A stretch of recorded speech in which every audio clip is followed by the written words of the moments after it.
Hello? For those of you who don't know me, my name is Panos. I'm the best man. And thanks for everyone who made this possible. Awesome job. I'm a little nervous about having to give this speech today, especially since Dave said if I do a good job, he'd be the best man at his next wedding. But all jokes aside, Ouch. it's great seeing all these faces and people making the trip cross country. Dave, Jenny, I'm glad that you both made it too. Dave, or as we like to call him, or as we like to call him, Handsome Dave, has been an amazing friend to me over the years. And Jenny, well, you've been an amazing friend's girlfriend. But seriously though, when Dave finally introduced me to Jenny, I knew she was a keeper. Her personality, sense of humor, and tolerance definitely being the key here, was a perfect compliment to Dave. I liked her from the get-go, and as her and Dave got closer, we became good friends as well. They both helped me a great deal when I first moved to San Diego, always made me feel very comfortable, included me in everything, brought me into an amazing group of people, and since then I've made many good friends. And for that, I'm very grateful. Page 2. I want to take this time just to point out how beautiful she was today, Jenny. Absolutely stunning. It's like a little piece of heaven fell from the sky and graced us all with its presence. There's no doubt in my mind, Dave, that you got the best damn girl you could get here in Jenny.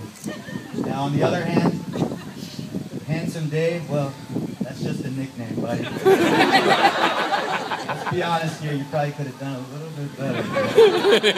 But all jokes aside, it's a complete honor to be standing here in front of everybody as the best man in this outdoor surrounding pool area. I've known Dave for almost 15 years now. We first met my freshman year of college. I was pledging to the Chi fraternity. He was already a member, a year older. My first impression was, who is this 14-year-old kid? Has he hit puberty yet? Is he trying to look like the rapper Eminem on purpose? But once I got to know him, I thought, no, this kid's the man. We immediately clicked. From then on, it's been pretty much nothing but good times. Crazy to think it's been almost 15 years, especially since sometimes it doesn't even feel like we've grown up. Or at least I don't feel like I've grown up. But when I look back at then and look at now, it's a world of difference. Maybe we have grown up a little bit.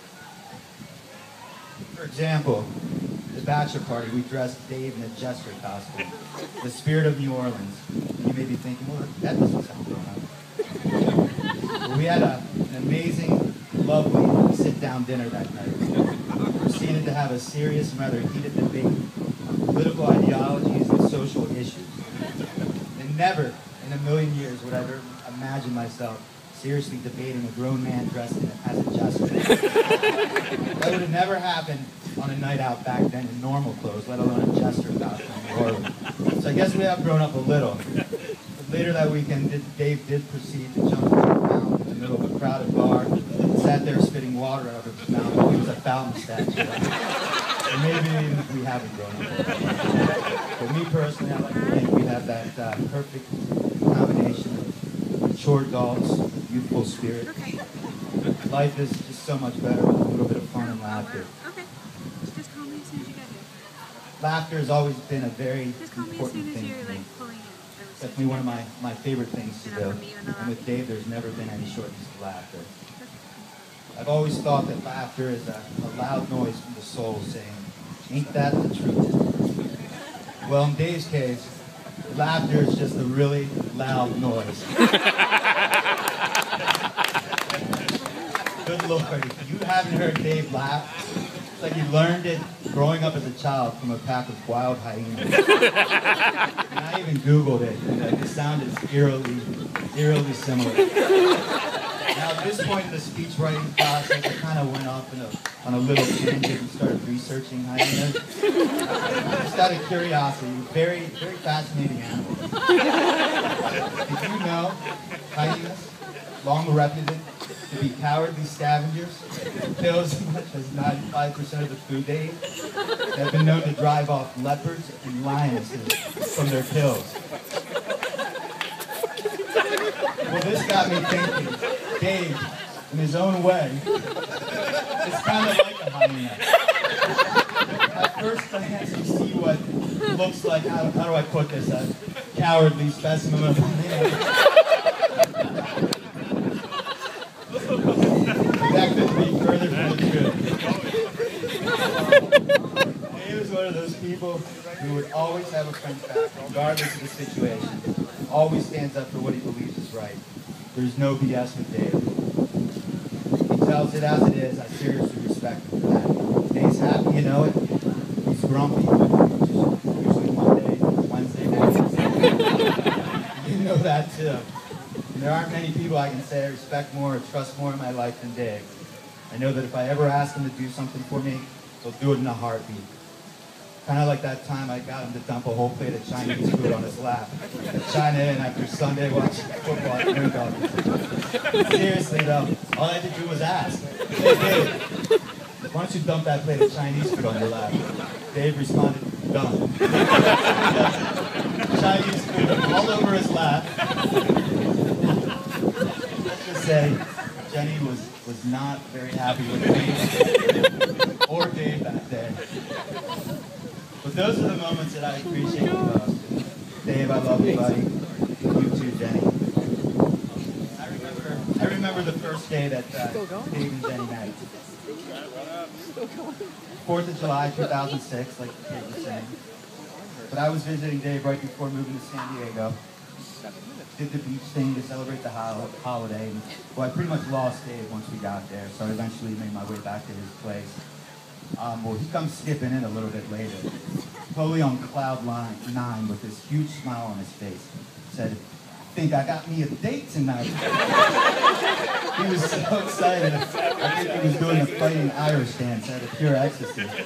So he gathered a few things, changed his clothes, set back out to try to find Jenny to watch fireworks together. He was in such a rush that he backed his car into a metal pole outside of his place, causing about $2,500 worth of damage. But he was so set on finding Jenny, though, he didn't even seem to care. And the next day, Dave kept asking me for advice. What should I do? Should I call her? Should I make her a mixtape of all the best 80s love songs? It was like he had never met a girl before. Well, I figured it out, and here we are today. All right, just one more thing before I wrap this up. Dave, Jenny, I want you to both stand up. Stand up.